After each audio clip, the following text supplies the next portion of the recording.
The Deluxe Edition Network, also known as The Den, is an incredible podcast network that offers a wide variety of entertaining and informative podcasts. With a lineup of shows covering various topics, such as interviews with a wide variety of guests, history, music, relationships, true crime, and so much more.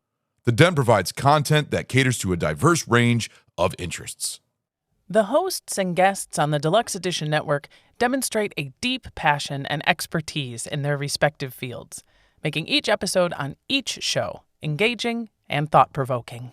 The network fosters a sense of community by encouraging listeners to interact through live chats, social media, and forums, creating an inclusive environment for discussion and sharing opinions. With its commitment to high-quality production, the shows in the Deluxe Edition Network continue to captivate and entertain its ever-growing audience.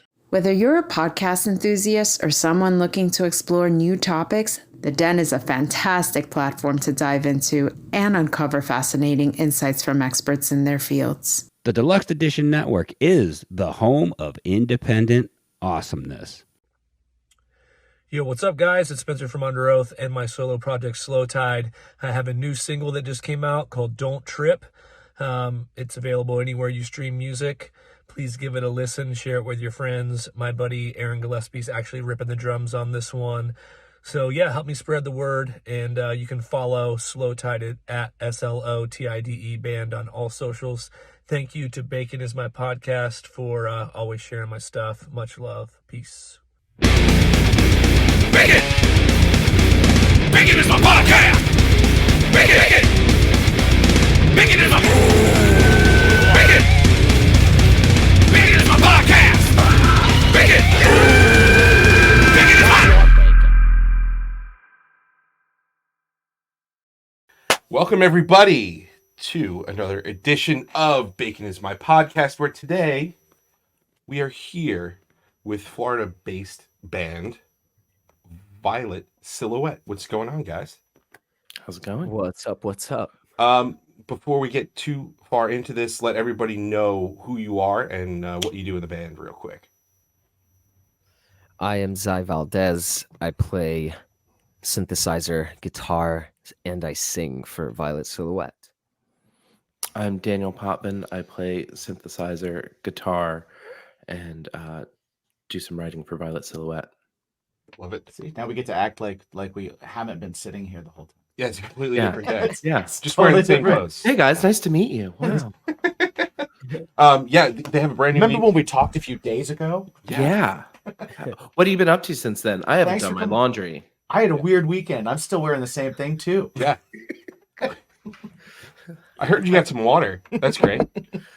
So you guys have a new record out, Feverblue, which is really awesome. I heard a little bit about the story behind like the writing of this and stuff like that, and and the origin of your band, which is again one of those like COVID necessity kind of things.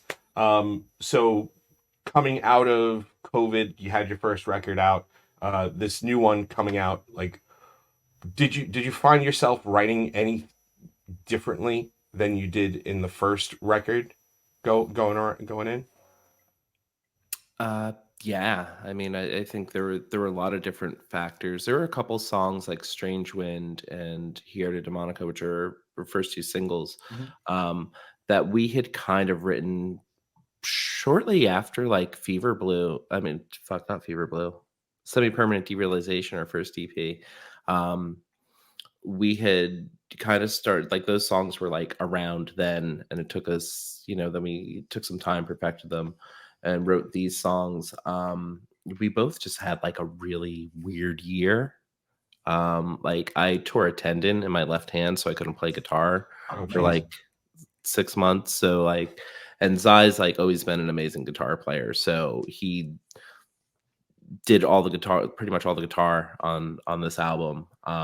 So that was a difference in dynamic. And it's great. I mean, I'm fucking love the shit he writes. So I appreciate you. I appreciate you. I remember there was this moment. Sorry, what? No, Someone was gonna go. Oh, I think at that heat, in the strongest heat of Feverblue, it was when I was working in kitchens a lot, cooking, and I was also driving in a car that didn't have AC. And I think last summer was probably one of the most brutalest summers here in South Florida. And I was, like cooking for like just hours upon hours, slow cooking every day. And then I think I got developed like a sort of allergy or like a very high sensitivity to heat. And I basically quit everything that I was doing and just stayed indoors in the dark for like a whole month. And a lot of it, that pocket of that time was where a lot of stuff was pulled out for sure. Yeah. Oh yeah. Well, you probably like. I mean, Feverblue makes a lot more sense. you were suffering through all of it. So cooking and then getting into a car that had been baking all day in the Florida sun. So Oh yeah, and then at night you go and smash a bunch of pints with your friends, and then you wake up with that little rainy glimmer the next day that you got to cook off, and just this process of just like melting yourself down and then building yourself up and then reconstituting the sauce and then fuck, dude, yeah. That's hilarious. Did you so when coming out of that, like, were you so sometimes when I'm writing and I'm kind of like super in, like kind of keyed in on it, I'm not even really realizing anything that I'm writing about. Like it's just kind of stream of conscious and things are just kind of coming, and I love being in that flow. But then like it's not till later that I look back on it and start to realize like kind of like anything I was going through or anything that it was about. Did you have anything like that, or were you just like when you kind of locked yourself in, were you had all these ideas and you were ready to get them out, or like kind of what was that process? I think there was definitely residual stuff that I would find while I was moping around in the dark, and I'd be like, wait, and because perhaps I was in such a super heightened, sensitive, almost, like painful body state that like I took any little lyric that I found on the floor or something in my room as some little like life raft or something like that, Hey, bud. What's up? Guess what time it is? Fall. Yes. You know what that means? That means that the trees are shedding their leaves. Indeed. You know what does not shed leaves automatically? Chesticles, testicles, and cheeks.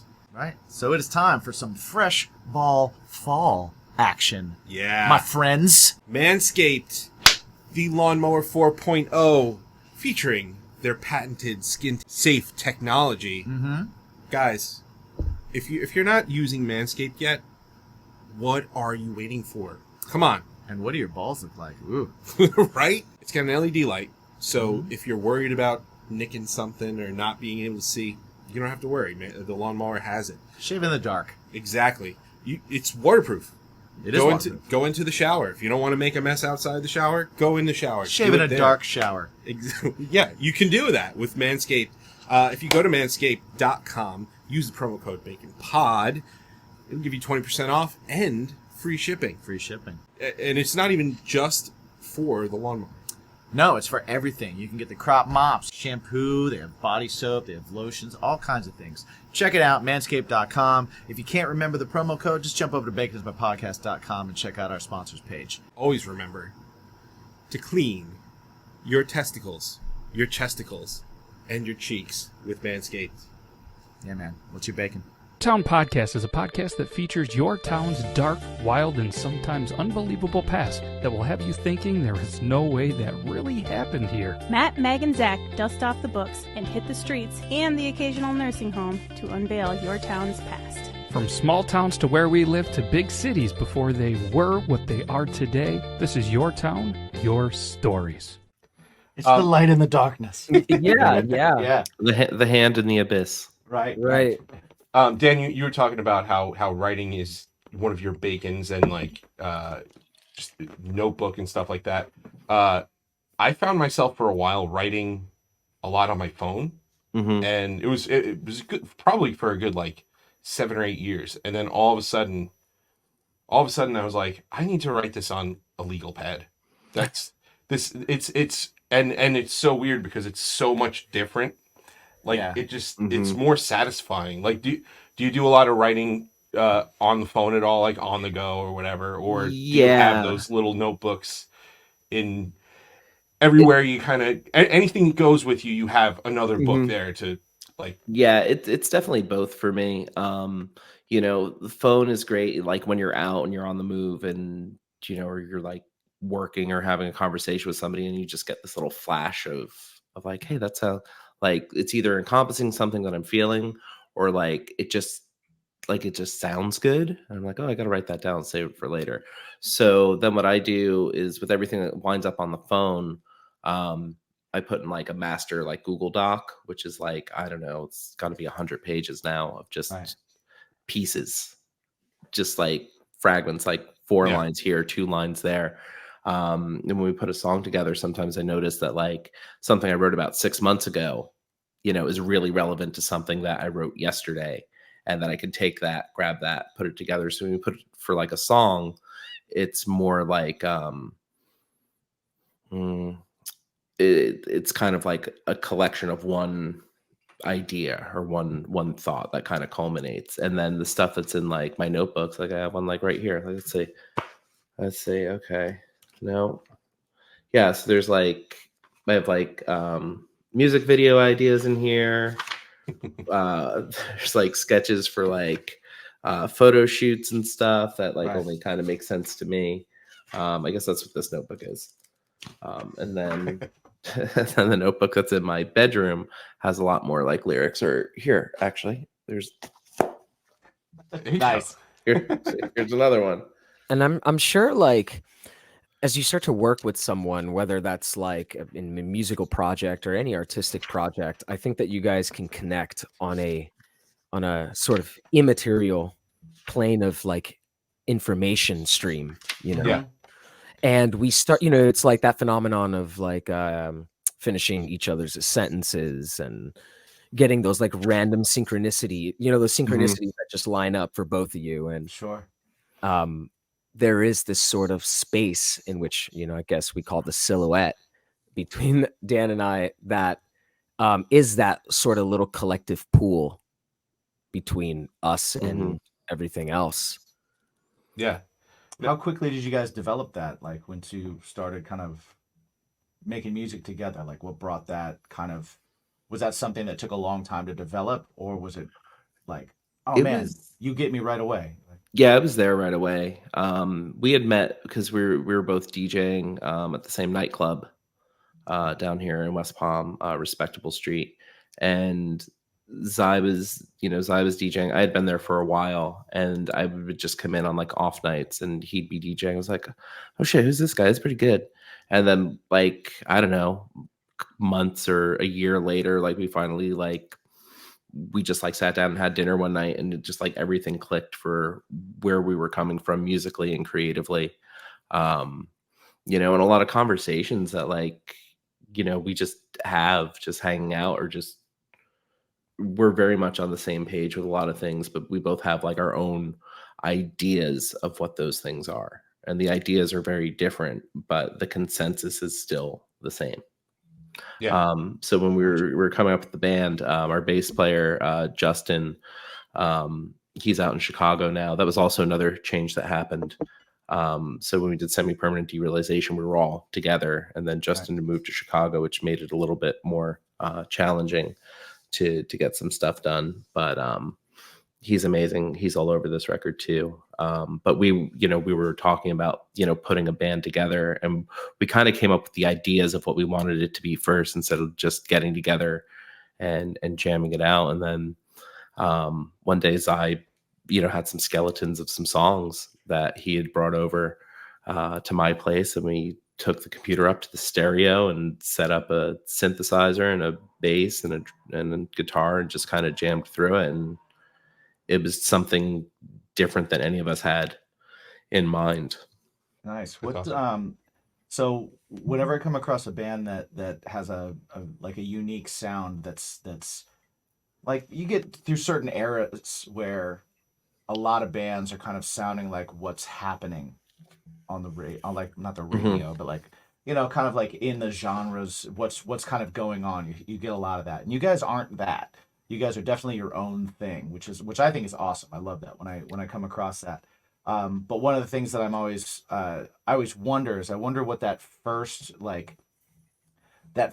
rehearsal, that first time getting together was like. Like, what did you guys jam on when you got together the first time? Like, you see bands that are doing like a dance music project, and you talk to them, and the first time they got together, they were playing Alice in Chains songs, or they were playing Nirvana. You know, Yeah. it's like, so, you know, what was that? Do you guys remember? What was that like for you guys that very first time that you got together? I actually do remember that. It was at your place, Dan, Mhm. and we had hooked up some synths. Yeah, we hooked up some synths. The bass was amped, your guitar was amped, and then I just started just cueing in like really hard industrial drums and a lot of heavy oozing kind of chugging basses, and then yeah, I remember I hooked the synths up to that big Kenwood like house speaker. Yeah. Yeah, and like just cranked it and EQ'd it to just like I'm surprised the thing didn't like pop like a balloon, dude. But it was really cool because it was like it kind of had this garage vibe, but with synths and your dad's house stereo from like the late 90s. Like old ministry vibe. Yeah, that's Spanish's stereo. My old roommate, his name's Steven, but everybody calls him Spanish. That was his contribution to the band. Nice. Oh, cool. Very cool. Stereo. So you gotta mic that and get those sounds, you know. Right? Get Yeah. those sounds for something. Get them down. I wonder Well, if you could get IRs of that. Right. Yeah. Yeah. I think we're actually kind of feeling more of that direction, kind of like we want to go back to what it was like that first time. So this, as we move forward, that's going to be an interesting thing to like dive back into, because you know, as you start fleshing stuff out, you get sort of comfortable with a certain direction, you know. Right. Yeah. But then, of course, you run the risk of getting stuck in that direction, Right. and right. so you always kind of like go back to like the root, back to the cave, you know. Right. Yeah. I always find that it's like the last song that's written for the record is usually that kind of like it starts informing the direction for the next thing, because it's wherever your mind is at after you've like been working on this one thing for so long, and then you start to kind of like, I'm feeling this way today, and something starts to kind of like happen in that next song, and sometimes it actually makes the record, and then sometimes you're like, okay, where are we going with this? That's a very interesting statement, because the last song we did write for the record isn't on the record, because we had like Zai had put this song together, and I heard like a melody, and I had lyrics that I was like really confident about. Mhm. So went in, I must have recorded vocals, I don't know, like 4 or 5 different times, in different ways. And then Justin had sent us a bass line, but it was too, it just didn't the file that he sent, you know, it was kind of running through like a distortion. It was a little higher pitched, and we just couldn't get it to like lock in with kind of how the rest of the song sounded. So I wound up running it through like an MS-20 filter and like gating it so that it kind of had this like arpeggiated energy. And that changed the whole feel of the song that, you know, Zai had written. It changed the feel of what Justin had written. And then I just felt like my vocal just like, I heard the final product and I'm like I wasn't convinced.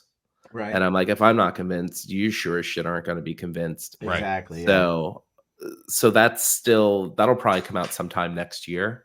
Very cool. After I, you know, stab myself in the face 20 more times and get it right, or just probably have Zai sing it.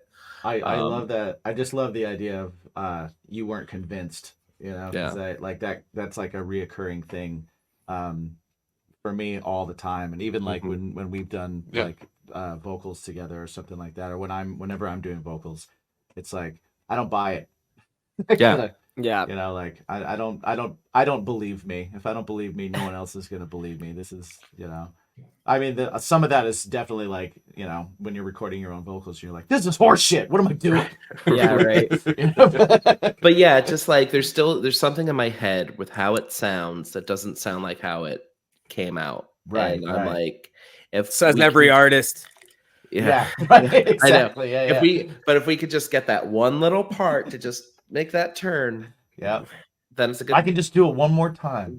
I'll be very happy with a lot of very miserable lyrics. How close are you guys to achieving on the record or just in general the sound that you hear in your head? Pretty close. Yeah, nice. That's because that's a journey in itself, you know. Yeah. I think I found that the best thing when you start to reflect on, whatever sound it is that when you're hearing something back is like try it different ways in terms of like, try it sitting down in your home studio or like just like do something you never really like jump on the bus and like, listen to it. Right. Move to it or walk in the city to it. Yeah. Go out at night. See what moves with it, what makes sense with it as you start to like kind of go. Because, music is kind of motion, obviously. Yeah, so it's alive. It's gotta, like I teach kids, and when I teach them rhythm, I make them put headphones on and walk. I'm like, all right, now show me where the rhythm is. You're gonna walk to it. It's like it's a connection. It's the most alive thing besides you. That's why we're doing it, huh? Yeah, seems like that's it. It's the connection. That's the deal, But so that makes a lot of sense. Like that's I hadn't thought about that. That's a really good idea. Definitely steal that and use that. Hey, this is Sammy from Barrel Aged Chicks, and I'm here with Yen. Hey, everybody. How you doing, Yen? I'm feeling amazing. Yes, you are. Well, what we're here to do today is talk about where you can find Barrel Aged Chicks. You can find us on Google Podcasts, Apple Podcasts, Spotify, Anchor, and Good Pods. Yep. On the Barrel Aged Chicks, we have myself, Sammy. We have Yen, of course. And then we have Snow, Crystal, and Harley. Yep. We enjoy talking about everything from movies to being current moms to being just the ladies of the Barrel Aged Flicks boys and their shenanigans in general. Please join us without kids. Thank you.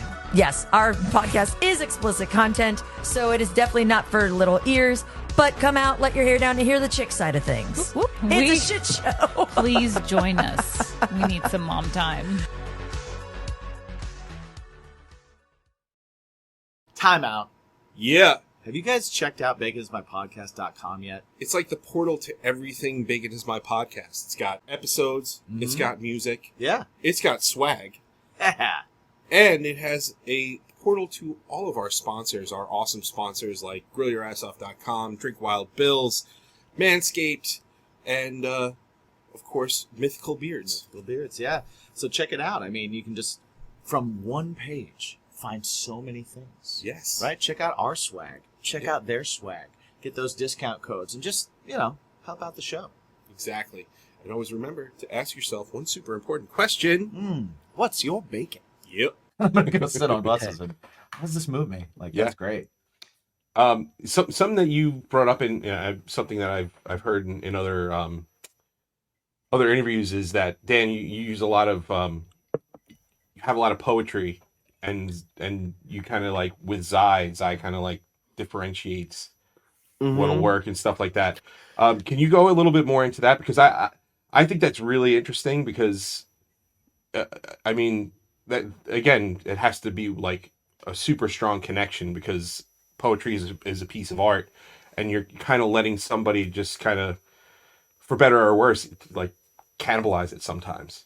So you how gotta be one body, right? Like how was the process of kind of letting go, and how often does this process kind of happen? I think it's pretty. We usually kind of write the song, like the music is first, and then I think lyric. For me, like lyrics and melody kind of follow after. I think like Here to Demonica is a good example because like I wrote that, I gave it to Zai reworked it, and they were both just really happy with what the other one had written. Zai will write a song and I'll think it's like, I'm like, this is fucking great. We don't need, like, let's change these 3 words. And now, it's good. It's there. Yeah. Right. And I think we trust each other. And that I think that's probably the most important thing because we respect where one another's coming from, like emotionally. And, and spiritually, and like what's flowing through, and we like kind of understand what's going on with each other at those times and what we need to get out and what's important. And since Zai is the lead vocalist, I often defer to what he's comfortable, saying. Because again, it comes back to conviction. Yeah. He has to believe what he's singing, For sure. If I wrote it and he believes it, well, I'll fucking go high five myself. But right. But yeah, that's true too. Yeah, like Yeah. a lot of times you're dealing with just kind of singing your own words. And when you're singing somebody else's, you have to really kind of like key into that. It's good that you guys like, again, that's had to be something that you guys found right away. Yeah, I think it's, we really respect each other's work. I think it's probably like the foundation of it. I don't know. I Right. never really talked about it, but we send stuff to each other. We're like nobody goes, what the fuck? Like, what the fuck is that? Like that never happens. It's like, Right. whoa, that's really cool. Like, I'm really glad. Like, number one, thank you for sharing that with me. Number two, this is really good, and there's something in everything. And it's even if it sparks like a different idea in the other person. Yeah, that's what I actually was going to segue into. Funny you mentioned that, like that whole interesting mutations that can happen when you take one splice of an idea, right, Right. and merge it with another's, and then something like a third something is created that is way interesting than just the singular, right? Like sort of entities or bodies or something like that. And thus that's where a little window opens up, and then it's like, oh, this now has spawned its own little, place in Right, the yeah. mind. Right. The silhouette forms. And that's where it comes from. That's awesome. It's really cool. You guys said that you met by DJing at Respectable Street, which I've never been there before. A buddy of ours plays there quite a bit, or played there quite a bit because it's closed now, right? No, it's still open. It's still open. Yeah, it's one of the Okay. longest running clubs in the Southeast. It's open for like 37 years. That's crazy. That's Wild. so awesome. That's awesome. But yeah, it looks like a really awesome place, really awesome scene kind of thing going on. What band were they in? Werewolves. Oh yeah. I know those guys. Yeah. No, the Tory connection. Yeah. Right. Yeah. We're all Tori's the interweaved best. now. we're technically we're not supposed to bring her name up, but shout out to Tori. She's the best. Shout out Tori. AJ's our buddy though. He's been on this show more than anybody else. Yeah. AJ's been on quite a bit. We have quite the bromance with him. We're all strong in the comic book nerdery. So yeah. What kind of nights did you DJ? Like, what kind of vibe was it? I DJ'd a lot of post punk and new wave and synth pop. So I was doing a lot of. Yeah, I would do. I was doing mostly like indie dance stuff, but always had like strong roots with like 70s punk, new wave, the factory records stuff. Nice. Just this kind of like off kilter like dance tracks. Like I learned very early on, like in the 90s, that there wasn't much difference between like what was going on with industrial at the time and like techno. And I was like, Right. these are like kind of the same things, except you're doing it in a different key with like just a different delivery of everything. So Right. for me, this like dance music is just like so powerful. And there's so many different ways to cut it and make it work together. Bands that, hate each other. It's like, oh, hey, we're going to go, it's an 80s night. Okay, cool. Well, you're going to hear The Cure and you're going to hear The Smiths. And Right. those guys would never have shared a bill together. Right. But we all love both those bands and will happily dance and sing along. Right. So, it's about like creating a soundtrack for like somebody's night. Like you walk in that room, there's a song playing. That's an identifier for you. You meet somebody, that's a song playing in the background. You dance with somebody, that's a song playing in the background. There's something playing in the background as you're having a conversation with friends, as you kiss somebody for the first time, as your friend's getting a 20-person brawl and it rolls out the front door. I used to have the Benny Hill theme queued for that because we had a period of time where there were a lot of fights on the patio on Thursday nights. As you should, yeah. And I got to play that a couple times. So That's amazing. Okay, so everything that you just said, how did that inform you as a songwriter? Like when you guys get to writing your music, are you trying to like consciously keep some of those things in mind and be like, okay, we also have the potential to be a soundtrack, just like you were saying, Yeah. and do this, that, and the other? Or is that something that you just kind of like, do you not connect those things? I No, think we definitely connect in some sense. I mean, it's like as DJs, we honor like the stuff from the past and things like that, but we're always itching for like a new thing to do to our brains with, you know, rhythm and genre and stuff like that. So I think as DJs, we also are trying to like play new music that's out there and new combinations of sounds and stuff. So yeah, I don't know. Yeah, yes and no. I guess. Yeah. Right. Dan, were you going to say something? Probably. I forgot what it was. That's a current theme that's a constant theme of my life. No, it's fine. But yeah, I think Zai said it pretty well. It's all connected. Like what you're influenced by is like what you love and what connects with you. And we have a really great opportunity to listen to a lot more music and live with music in different ways. As you play those songs, it's like, well, this one's just for me, and I don't give a shit who dances. Right. This is a great song. You all need to know it. I demand you listen to it now. And that's the DJ's job. You're supposed to educate people on music. So as we're devouring new things, there's always just such a wealth of music from the past that you can dig into and say, this sounds like it could have came out like last year. And it's beautiful. Hey, have you ever wondered how you could actually help the show out? I mean, not just like listening and giving a 5-star review or buying a t-shirt or working with a little bit sponsors. of extra zazz. Yeah. Are you one of those people that likes extra stuff? That likes a little bit more? Can't spell extraordinary without that little extra. Exactly. So if you like that stuff, if you want a little bit of extra bacon, like tasting shows and cooking shows and early access to episodes, I mean, shoot, you can't get any earlier than live. That's true. Every week we do our discussion and drinks live for our patrons over at patreon.com/baconismypodcast. Check it out. Check out the tiers. See what's right for you. Help us out. We love you. Thanks for being a part of it. Remember to ask yourself, what's your bacon? That's a really cool, like, I never really thought about that, at like that perspective, perspective of a DJ.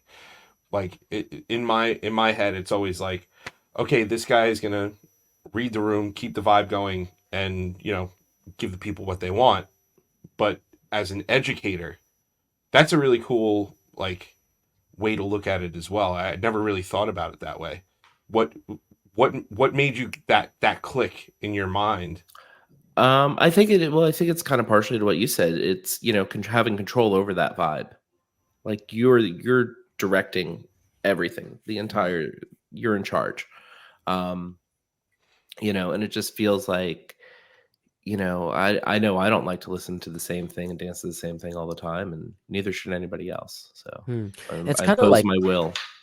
It's kind of like cooking, like, yeah, everyone's going to come for the French fries, everyone's going to come for those tracks and those bangers that they know is just like going to be good all the time. But like, yeah, you also cook something special, and, people should try new things. And Definitely. Well, I mean, well, think about you. You're like, there's numerous times where I'm always getting texts from you that are like, you got to check out this song. You got to check this out. You got to check it out. You hear something and you want to let your friends know about it, and you've got a whole room full of friends. So it's like. Exactly. Or friends you haven't met yet. Right. For sure. Zai, you were talking about how you were in a little bit of the restaurant industry and stuff like that. Is that something that you have taken home with you? Like, were you interested in cooking yourself and stuff, or is it that was kind of like all right, gotta get a job, I'm gonna go into the restaurant business kind of thing? Well, it happened kind of like randomly, but I'd always loved cooking. It's just been always a part of my culture. And Cubans get together and they like to throw down. So Latins get together and they like to just throw down a lot of food, and everybody's cooking, and it's just music and festivities. And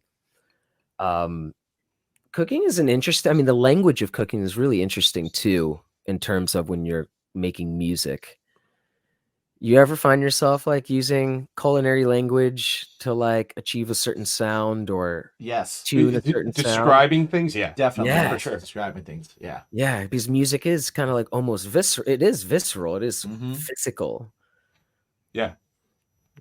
Yeah, I'm always talking about like, one. I mean, everybody says spicing it up with this, spicing it up with that, but like, I'm always like, we need the sizzle on this. What's the steak in this? What's the this is just dressing right now. What's what's actually happening? What's the course? Needs more bacon. Exactly. Yeah, exactly. I've definitely done that. Do you still enjoy cooking after working in the restaurant industry? Not professionally. No. I love cooking for friends and family, but professionally, fuck, dude. Yeah. It pulls all of the fun out of it. It for takes sure. some joy away. Yeah, it definitely like deletes years off your life. Like, yeah.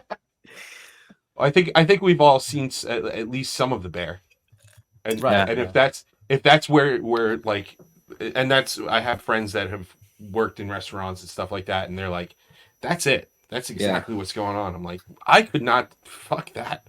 I'm not doing that. Yeah, I think anything that's artistic in any way, the minute you start doing it in a corporate environment, it just sucks everything out of it. That's true. You're like, I love making this sandwich. Cool, make 100 of them. Yeah, right. It's like, oh, and nothing else. All right. Oh, you don't get to make it today, but fry up those chicken fingers. You're like, fuck. Yeah.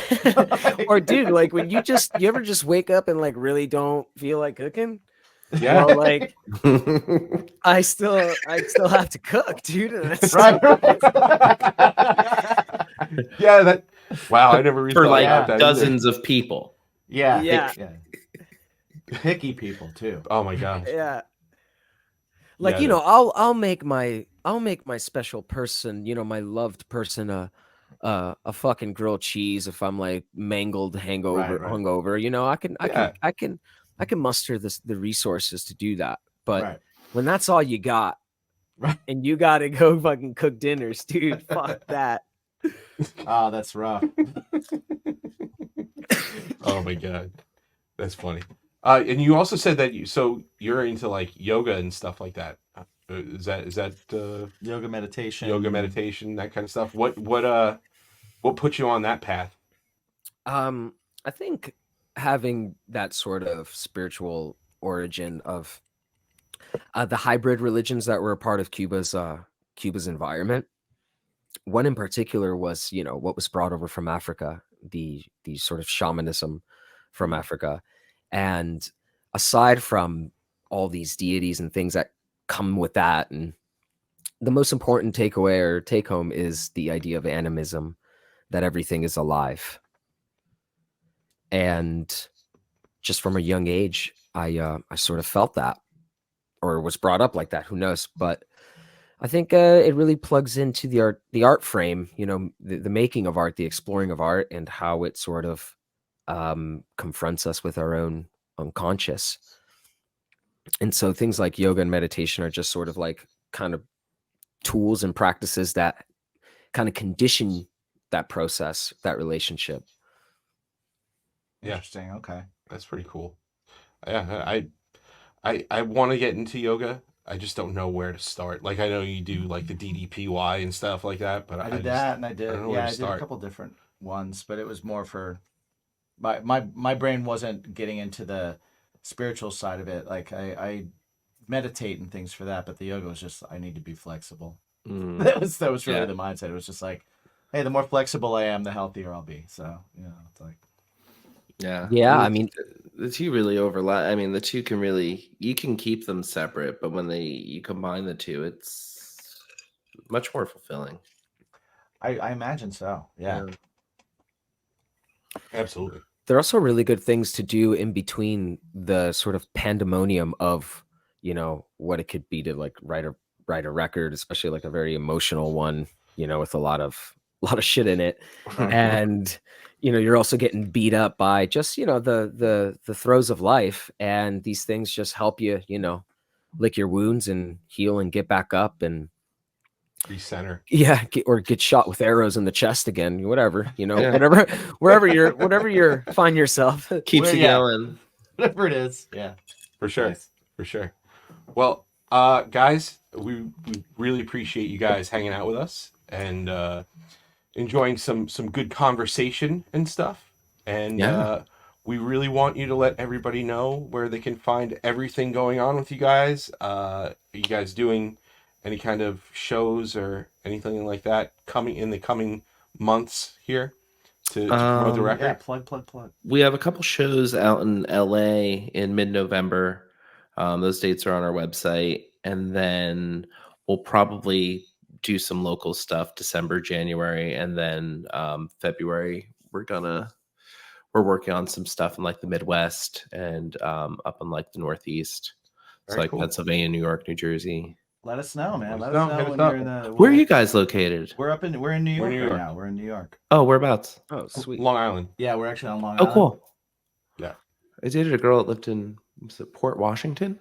Oh, yeah. Okay. Yeah. It's about 30 minutes north of me. Yeah, I threw up at Nassau Coliseum once when I was 8. Oh, Nice. that's fun. I threw up there at a much older age than 8. Are you guys Islanders fans at all? I used to be a little bit more, but then they moved into the Barclays Center and the tickets got more expensive. That's right, they so- did. Yeah. Yeah, in fact, the Nassau Coliseum, I was surprised. I got an email about like WWE going there, and I was like, I thought the place was closed. Apparently, they have an indoor soccer and an indoor football league that run the Coliseum still. Oh. But that's like really it. Wow.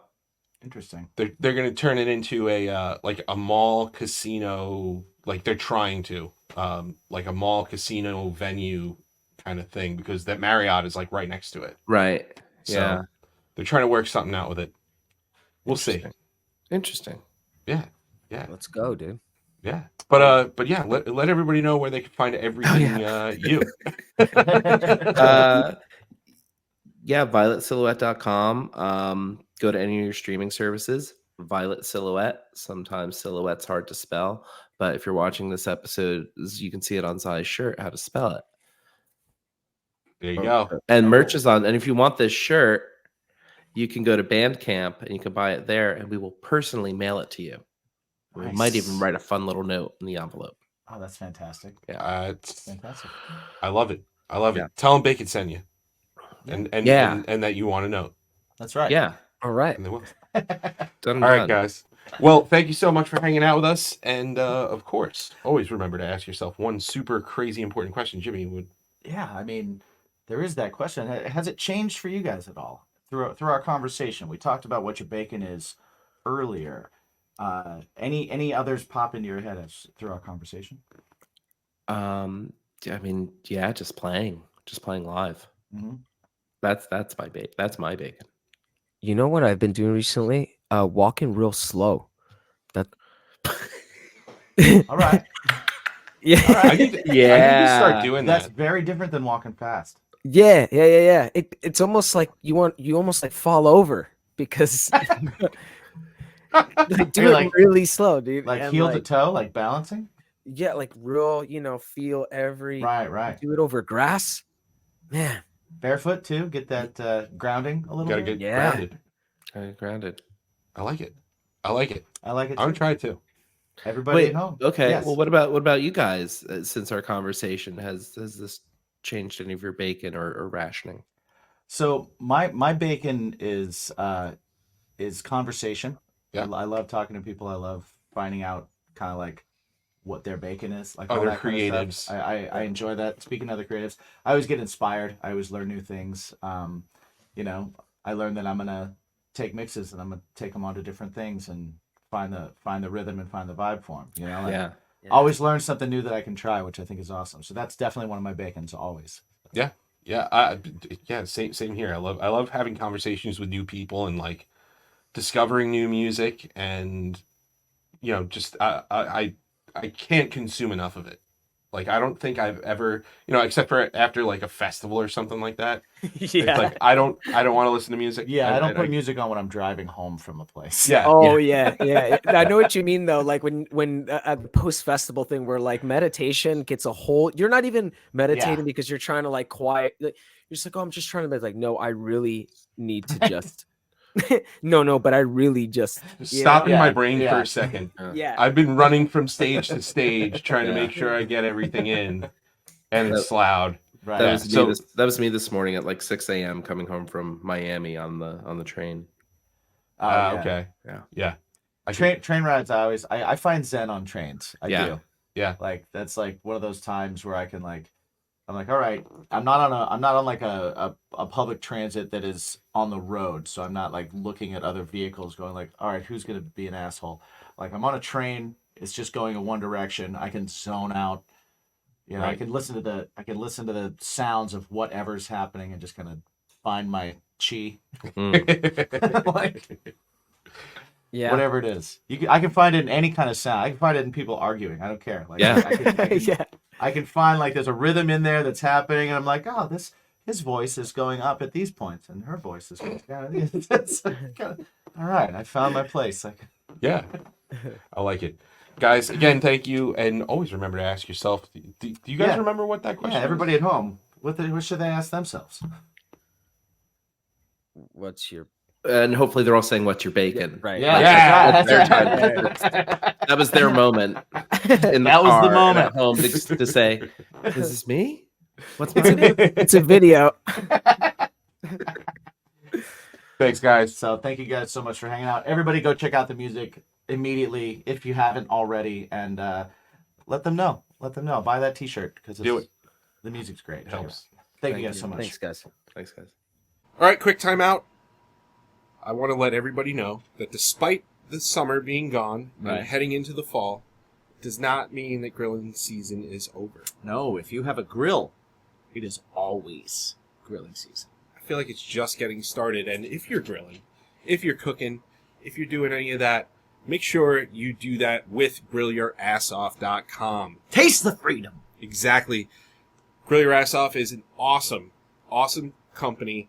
It is made in Texas. It is veteran-owned, and they were Small Business of the Year. Yeah, Veteran Small Business of the Year 2023, which is awesome. That's amazing. Yeah. They also just partnered with Sailor Jerry. Now, rum may be my personal avoid at all costs booze, but some people really love it, and I guess I have to admit, even at its worst, it's delicious. Yeah. Right? Yeah. And there's a new Sailor Jerry Ironsides barbecue sauce that you can check out too. And anything that you decide to get at GrillYourAssOff.com. You want a deal? You want a special? You want some money off? Use the promo code. Bacon. Because everything's better with bacon. Yeah. Right? Hell yeah. Come on. 10% off.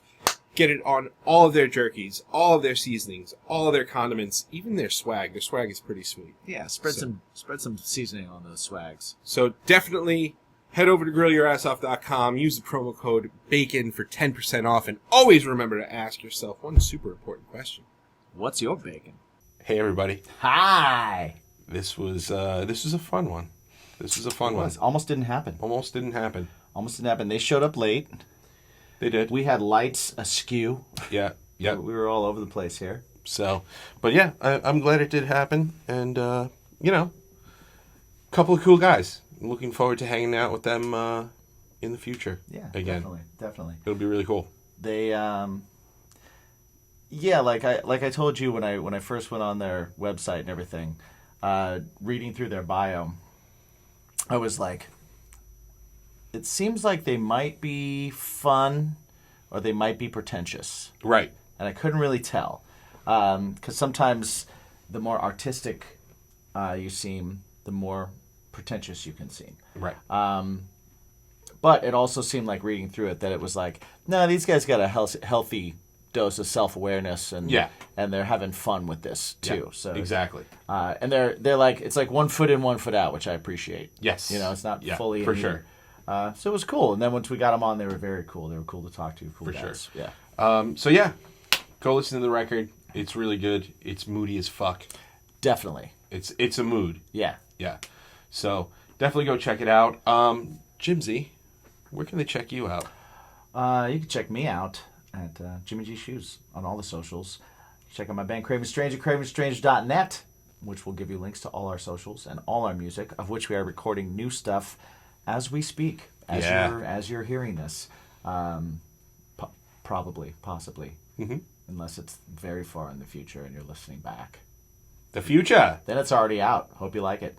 Yeah, that's where you can find all my stuff. I'm also one half of our stuff. Right. And you can find that stuff at baconismypodcast.com. Yeah. There you can find the music of Bacon Is My Passion, which is also stuff that we're working on and putting out, and had a show, and I think it went well. Yeah. It probably did. It probably did. I don't know because we haven't done it yet as we're doing this, but I think it went well. Because we're right now in the future. Yes. And in the past. In the past. Simultaneously. Mm-hmm. Yeah. Wrap your head around that. Yeah. Enjoy it. Don't forget to check out our sponsors. Yeah. Including Manscaped. Yeah, the new one is awesome. Yeah. The new lawnmower. What is that, 5 now? Yeah, 5.0. 5.0. Excellent. Yep. Excellent. Agreed. Yeah. And my beanbag has never been so clean. I appreciate that. Yeah. Yeah. We have to film that promo, by the way. We do. Yeah. We're gonna show you guys how it's done. Mm-hmm. We're not gonna go any further. I mean, than that. yeah. But yes, and then me personally, you can catch me at me my own self, Mike, on all the socials. Find out what I'm doing with my family and with the podcast and with my band. And my band is called Something Heavy. We have a new single out called Hurt. It's out now. Yeah. We got to work with the incomparable Dave Caggiano, as well as we are also working with this guy, the incomparable Dave. Yeah, this guy. He helped me do the vocals on it. So if the vocals suck, it's his fault. In the room. He was there. I was in the room. He was there. I hit the space bar and the R. And the R. That's it. So go check it out. If you want to help us out on the show, the easiest way to do that, the freest way to do that, is by hitting a follow, hitting a like, hitting a subscribe, giving us those 5-star reviews, because it helps. It helps. Yeah. It helps everything. Follow us over at strangerhoodtv.com. That is our YouTube page. And if you really love it, you can jump over to patreon.com/baconismypod. And you can find us there, and you can sign up for any one of the tiers, which are pretty awesome. Yeah. All kinds of different new, unique content, live stuff all the time. Even at the lowest tier, you do get the live discussion and drinks. Mm-hmm. Get it early. Get it early. Get it ad-free. Yeah. All that stuff. So check all that out. Thank you, guys. We appreciate you. We appreciate you taking your time and giving us some of your time. Hopefully, if you're on the road, drive safe. If you're at home, have a good night or day or morning or whatever it is you're doing. But always remember to ask yourself one question. What's your bacon? Well, peace. Later from the BIMP Lounge.